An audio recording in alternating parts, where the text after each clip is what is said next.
Last 5 సంవత్సరాలు ఇందాక సభ్యులు మన వాసు గారు మాట్లాడినప్పుడు కనీసం గాంజా మీద కానీ గాంజా బ్యాచ్ గురించి కానీ బ్లేడ్ బ్యాచ్ గురించి కానీ దౌర్భాగ్యం ఏంటంటే ఒక సీఎం స్థాయిలో ఉన్న వ్యక్తి ఏ రోజు కూడా ఒక రివ్యూ తీసుకోకపోవడం, ఒక ఇన్ఫర్మేషన్ కనీసం తెప్పించుకోకపోవడం అధ్యక్ష. దీని పర్యవసానం ఏదంటే 5 సంవత్సరాలు దీన్ని క్యారీ ఫార్వర్డ్ చేసుకొని ఈ రోజు ఇంతవరకు రావడం జరిగింది అధ్యక్ష.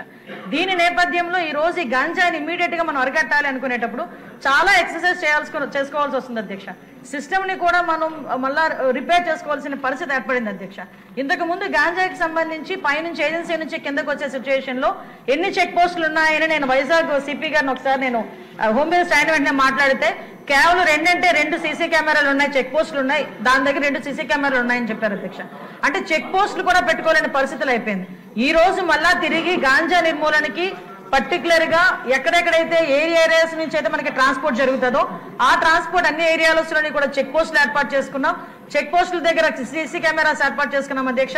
ఏ గాంజా తీసుకునే వ్యక్తి కూడా ఎక్కడ కూడా తప్పించుకోకూడదనే ఉద్దేశంతోనే సర్వేలెన్స్ కింద సీసీ కెమెరాలు ఆల్రెడీ ఫిక్స్ చేస్తున్నాం అధ్యక్ష. దీని నేపథ్యంలోనే మనం అర్థం చేసుకుంటే అధ్యక్ష, ఈ 5 నెలల కాలంలో మనం వచ్చిన ఎన్డీఏ గవర్నమెంట్ వచ్చిన 5 నెలల కాలంలోనే సుమారుగా 25,000 కేజీల గాంజాని ఈ రోజు పట్టుకొని గవర్నమెంట్ స్వాధీనం చేసుకునే పరిస్థితి, పోలీస్ డిపార్ట్మెంట్ వాళ్ళు పట్టుకుని స్వాధీనం చేసుకునే పరిస్థితి కనిపించింది అధ్యక్ష. దగ్గర 916 మందిని కూడా ఈ రోజు మనం జూన్ నుంచి అక్టోబర్ వరకు చూసుకుంటే 916 మంది మీద ఆల్రెడీ కేసులు నమోదైన వాళ్ళందరూ కూడా వెళ్ళారు అధ్యక్ష. ఇందాక గౌరవ సభ్యులు కూడా జైలుకి సంబంధించిన విషయం కూడా చెప్తున్నారు అధ్యక్ష. ఇంతకు ముందు ఏం జరిగిందన్న దాని గురించి ఈ రోజు నేను చెప్పక్కర్లేదు, మీరు చెప్పక్కర్లేదు, ప్రపంచం అంతా కూడా తెలుసు. కానీ ఈ రోజు మేము వచ్చిన తర్వాత మా నిఘా యంత్రాలు ఎంత క్లియర్ గా పనిచేస్తున్నాయంటే ఎప్పుడు నుంచి జరుగుతుందో అర్థం కాదు. రాజమండ్రిలోని ఒక ఫార్మసిస్ట్ ఒక జైల్లో ఉన్న వ్యక్తికి గాంజా తీసుకెళ్లే పరిస్థితి నిన్న మొన్న కనిపిస్తే ఇమీడియట్ గా దాన్ని మా నిఘా యంత్రాలన్నీ కూడా పట్టుకొని అతన్ని కూడా అరెస్ట్ చేసి జైలుకు పంపించిన పరిస్థితి. మీరు అన్నట్టుగానే ఎక్కువ ఏజెన్సీ ఏరియాలోని చిన్న పిల్లలు దీనికి ఎడిక్ట్ అయిపోయే పరిస్థితి కనిపిస్తుంది అధ్యక్ష. ఎడిక్ట్ అవ్వడమే కాదు అధ్యక్ష, వాళ్ళకున్న ఫైనాన్షియల్ ప్రాబ్లమ్స్ ని బేస్ చేసుకుని వాళ్ళని పావుల కింద వాడుకునే పరిస్థితి ఉంది.